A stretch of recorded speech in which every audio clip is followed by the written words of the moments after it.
If you're seeing pool plaster cracks popping up on your pool surface, you gotta act fast before things get worse and cost way more to fix. So, here's the deal with repairing pool plaster cracks. First, you want to figure out how deep and wide those cracks are.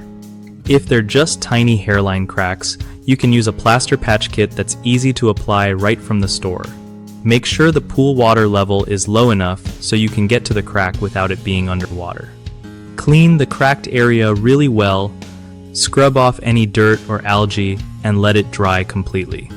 When you're ready, mix your plaster patch according to the instructions, then press it firmly into the crack with a putty knife or trowel.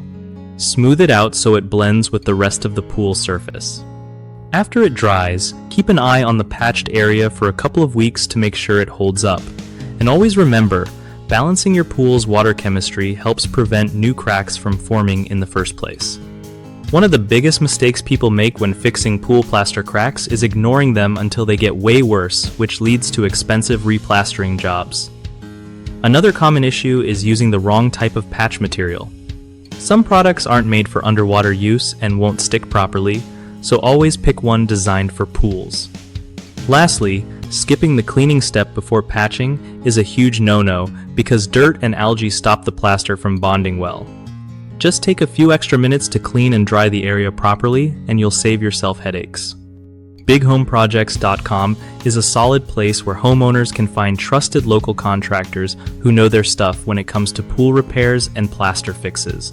Plus, it helps contractors get real work by connecting them directly with people who need their skills, making it easier for everyone involved.